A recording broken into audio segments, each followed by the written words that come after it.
Welcome, everyone. I'm so glad you're joining us for this deep dive into the source material. Yeah, thanks for tuning in. We've got a really fascinating stack of sources to go through today. We really do. Our mission today is to explore the life, the history, and just the incredible cross-cultural legacy of the prophet Elisha. Right, and we should establish right up front, this isn't just a dry ancient history lesson. No, not at all. We are looking at a figure who, well, he bridges Judaism, Christianity, and Islam.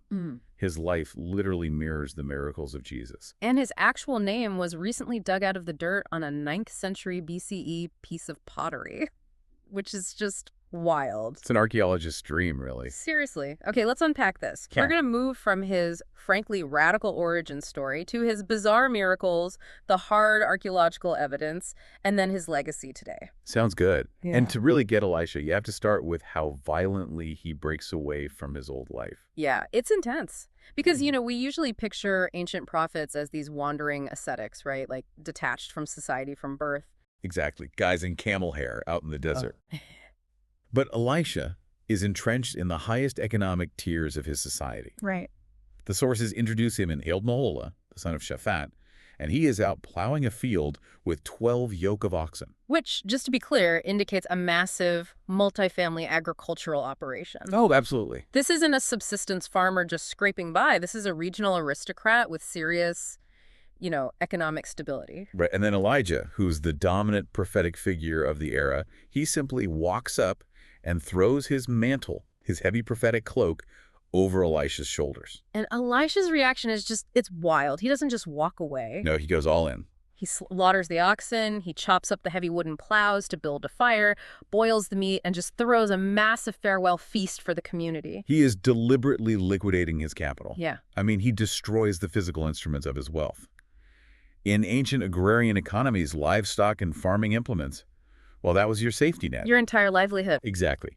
By burning the plows and cooking the oxen, he's making this highly public, irreversible statement of detachment. It's the ultimate point of no return. It's like a modern corporate executive suddenly quitting, setting their luxury company car on fire to cook a neighborhood barbecue, and just walking away to follow a spiritual mentor. That is a perfect analogy. Yeah. He completely eliminates any possibility of returning to his former life. Right. And so he stays by Elijah's side until the very end, which culminates in that famous scene at the Jordan River where Elijah is taken up to heaven in a whirlwind by a chariot of fire.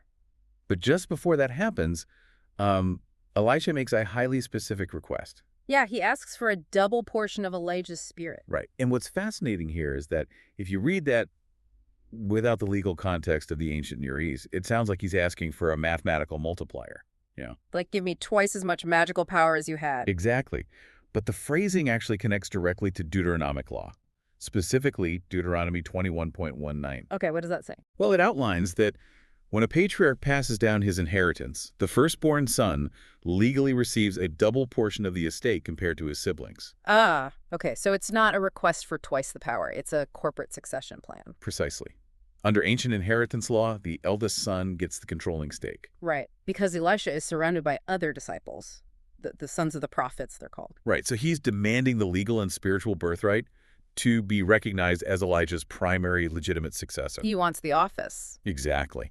Although we should note the literary brilliance of the sources here. How so?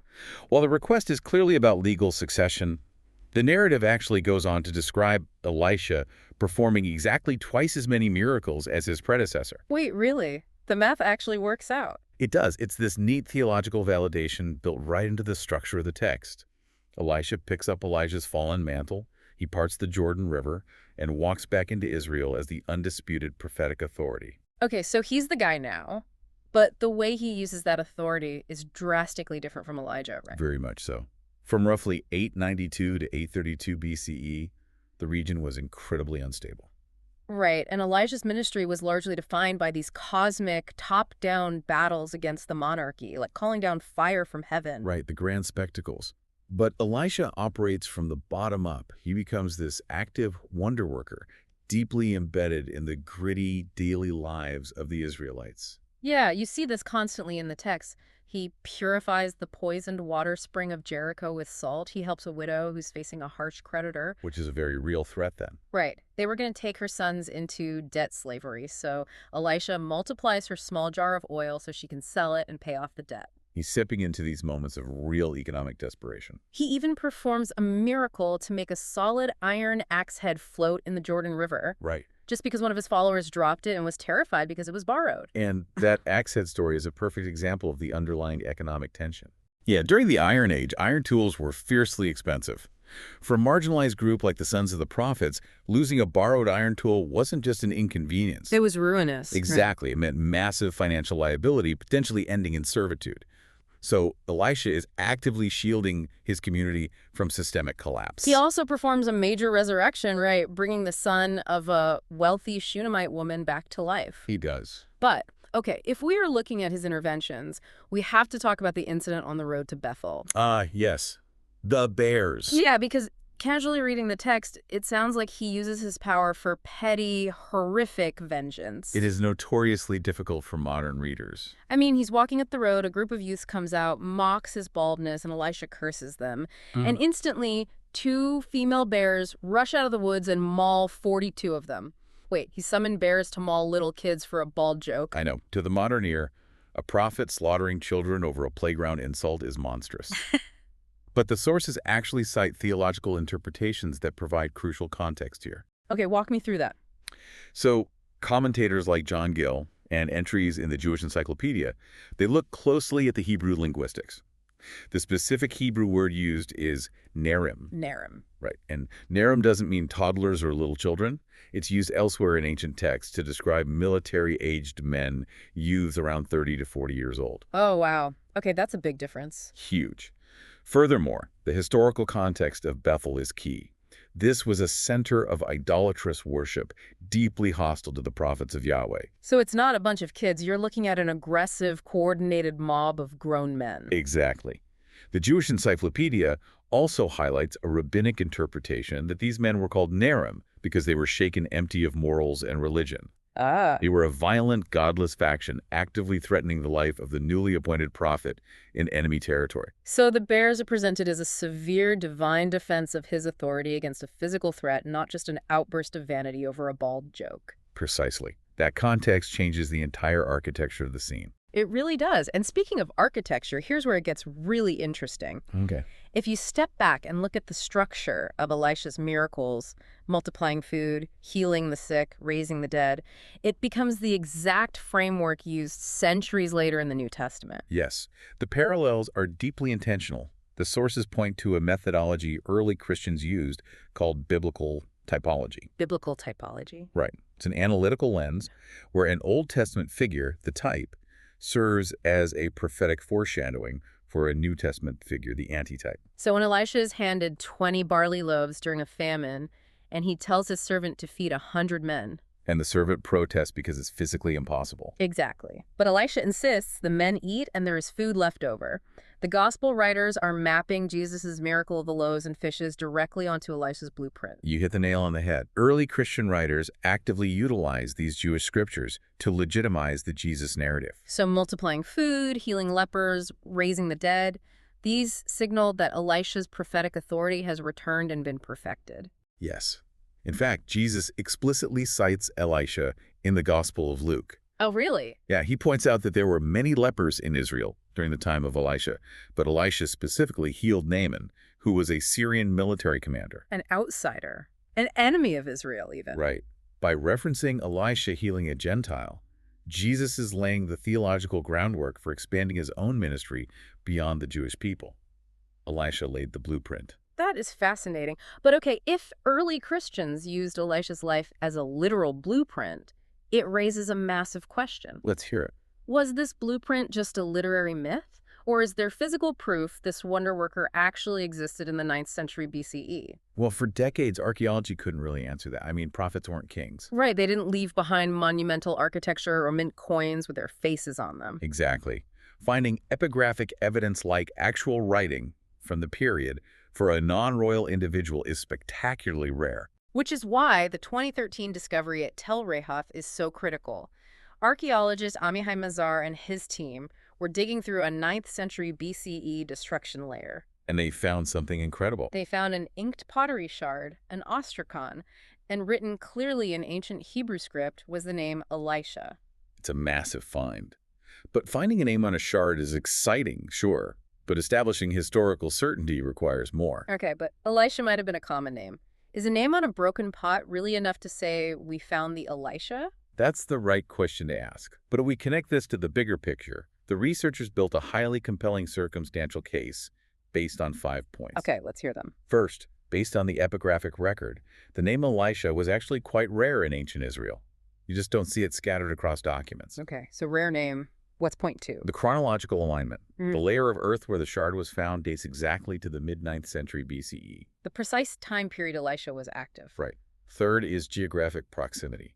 Tel Rehav sits roughly 11 kilometers from Abel Mahola. Which the biblical text specifically identifies as Elisha's birthplace. Exactly. He operated his entire life within this highly localized pocket. But the fourth point is perhaps the most fascinating. Help me. The structure where the shard was discovered wasn't a standard domestic house. Right, the excavation revealed this unusual public-style building with 2 wings and large communal storage vessels. And you don't build massive storage capacity unless you were feeding a commune. Right, which perfectly aligns with the biblical descriptions of the gathering places for the sons of the prophet. Exactly. And the fifth point, in the immediate vicinity of this communal building, they found other inscriptions bearing the name Nimshi. Wait, Nimshi, that's the grandfather of Jehu, right? Yes. The military commander Elisha famously dispatched a disciple to anoint as the new king of Israel. Right, to overthrow the Omri dynasty. So you have the rare name of the prophet. In his exact time period, near his hometown, inside a communal building, surrounded by the family name of the political dynasty he directly installed. That is just, it's a remarkably solid historical footprint. It really is. It highlights how rare it is for archaeology to pinpoint an individual non-royal prophet. It bridges faith and history beautifully. And because he left such a profound footprint, his legacy absolutely refused to stay buried. He is venerated across Judaism, Christianity, and Islam today. The continuity is stunning. In the Christian tradition, he holds a feast day on June 14th. The Carmelite order literally claims spiritual descent from him. And his physical relics have their own crazy history. In the 4th century, the Roman Emperor Julian the Apostate, who was trying to crush Christianity, issued imperial orders to burn the relics of Elisha in Sebastia. But local Christians infiltrated the site, rescued fragments of the bones before they could be destroyed, and smuggled them out. Yeah, and today the Coptic Orthodox monastery in Egypt still claims to guard those rescued relics. Amazing. And his importance is equally profound in Islam. Known in Arabic as Elisha, he's fully integrated into the Islamic concept of prophethood. Right, the Quran mentions him twice. It explicitly exalts him above the worlds and names him among the excellent. He is recognized as a vital link in the unbroken chain of prophets sent to uphold divine law. But that deep cross-cultural reverence brings us into the complexities of the modern era. Yeah, you see this play out in drastically different ways. For centuries, a tomb in Al-Ajam in Saudi Arabia was widely revered by Muslims as Elisha's final resting place. Right. But recently, the Saudi government completely demolished the shrine. And the sources note that this demolition is rooted in a specific theological framework. The dominant Wahhabi or Salafi reform movement strictly prohibits the veneration of shrines or tombs. Right. They see praying at a tomb as bordering on idolatry. Yes. So the physical structure was eradicated to prevent those practices. But this creates an incredible contrast with how the Turkish government handled a similar problem in 1994. Oh, the Izil district story. This is wild. So in Turkey, a new dam was going to permanently flood a riverbed, and sitting right in the flood zone was a grave believed to be Elisha's. And the secular government was terrified of the public outcry if they moved it openly. Exactly. So they form a secret board of scholars to move his preserved body in the dead of night, just completely under the radar. But the townspeople collectively dreamed of the prophet that very night. They just somehow knew he was being moved, and before sunrise, massive crowds had already gathered at the new hilltop site to witness the reburial. This raises an important question. Think about the sheer weight of a legacy that prompts people to secretly move graves in the 1990s for a man who lived nearly 3,000 years ago. It's unbelievable. So, what does this all mean? We've tracked this incredible journey for you today, From a farmer burning his plows, to a wonder worker shaping the miracles of Jesus, to a rare piece of pottery validating his existence, to a revered prophet across world religions. It is a legacy that defies containment. But I want to leave you with one final striking detail from the sources that we haven't discussed yet. Okay, what is it? The year after Elisha died, a group of Israelites were burying a man. Suddenly, an enemy raiding party appeared. In their panic, they threw the dead body into the closest available tomb, which happened to be Elisha's. Oh, The text states that the moment the dead man's corpse touched the skeletal bones of Elisha, the man instantly revived and stood up on his feet. the power didn't leave when he died. Exactly. So I invite you to ponder this as we close. What does it mean to possess a double portion of power so profound that it outlives your own consciousness? A power that turns your very bones into a source of life. Man, sometimes the history we pull out of the dirt refuses to stay dead. Thank you so much for joining us on this deep dive. Keep exploring, and we'll catch you next time.